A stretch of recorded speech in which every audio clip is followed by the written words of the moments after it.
Following on from a fairly comfortable opening victory over a former Blues side, Cambridge University were back at Grange Road against Loughborough College. A tough match as preparations start for that December the 8th meeting with Oxford in Twickenham and trying to gain revenge for last year's defeat in the Namura varsity match. In line with their running rugby traditions, the Light Blues spun the ball wide early on. Left wing Rob Stevens showing his pace. Good handling by Christian Cook and Tom O'Toole, both new this year, helped flanker Ollie Wolfe go over by the posts. Loughborough were bound to react to that early score. Outside half, Craig Sermain pulling the strings for number 11 Craig Dowsett to power his way to the line. Turnover ball secured creatively with the feet brought Cambridge's second try. Fergus Austin took advantage of the possession to burst into midfield, creating space for the likes of outside half Greg Cushing to exploit. Number 8 Ben Martin played his part as Cushing was in support to finish off what he had started. A try that put Cambridge back ahead. The man of the match was scrum half Don Blake. The Nottingham player is also the younger brother of a former Cambridge Blue. It's this sort of opportunism that he will bring to the Cambridge effort this year. O'Toole was consistent with his goal kicking throughout the evening, converting 4 of the tries in good conditions. It was also a pleasant evening for running rugby and pulling off any sort of tackle you can, no matter what you can grab hold of. This is certainly a shortcut. However, the interception and kick ahead brought a late tackle from Tom Crozier, missed by the camera but not by the referee, and the visitors were down to 14 men. Cambridge would make that numerical superiority count, driving the next line out as the forwards gradually rumbled their way over the line. Lock Jason Kurangi, the son of a former All Black, was the one who grounded the ball to complete a pretty satisfying first half.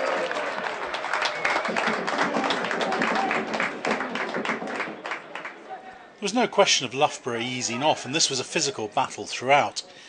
This sort of midfield hit was typical of the evening. Cambridge weren't to be put off though, again spinning the ball wide for wing Stevens to get his second try, following Paul Loudon with the assist.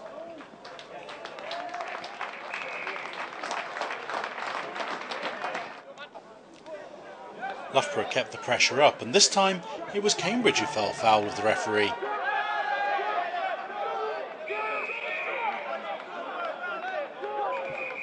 Cushing seen yellow for deliberately killing the ball.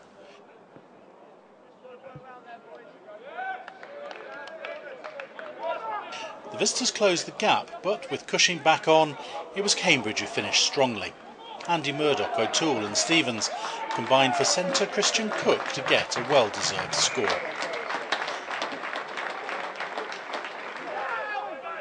A good win then for Cambridge, signs of the new recruits fitting in well with the traditional free-flowing approach.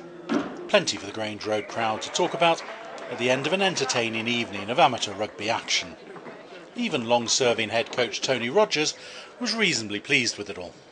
Good and bad in some respects. It was certainly, we're looking for incremental improvement every game, and certainly from the game we played on Saturday against the Old Boys, which we won 56-12, there were certain sort of things we wanted to work on, and they did sort of come to light in this game.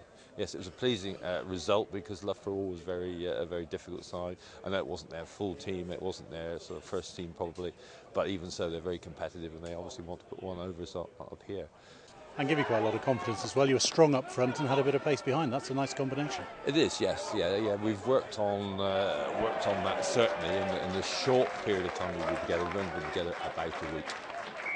Do you like the blend? You've got quite a few back from last year. You've got a few new recruits and a few from the under-21s again step up. That seems quite a nice mixture. It is a really nice mixture, and the 21s did really well last year, and a lot of these guys, I think 13 of the 21s are back up, they're under 21, but they're also being blended into the first team here and the second team, and there's a lot of enthusiasm. It's great to see. And again, a few old heads and a few very old heads, and I think we've got 8 blues left from last year, so that's good as well. The key is actually every year it's a team dynamics, and you get different characters, and you have to try and blend them within 12 or 13 weeks. So it's quite a big ask in many respects, but very enjoyable. Obviously, you lost last year, Sorry. you lost last year, which given you Sorry, I've gone a bit deaf actually. I've gone a which bit given deaf. you a record over the last 20, 30 years is not something you're that used to. So does that give you a little extra bit of determination to get it back? Oh, of course it does, and you do tell the guys after a loss like that last year that those guys coming back just remember the feelings coming off that field, because it is a one game determines a whole season. One game, it's ridiculous, really. If you win and you've lost all the games up to the varsity match, you win the varsity match, that's been a successful season. So yes, you do sort of hark back and just recall the memories that they had coming off that field.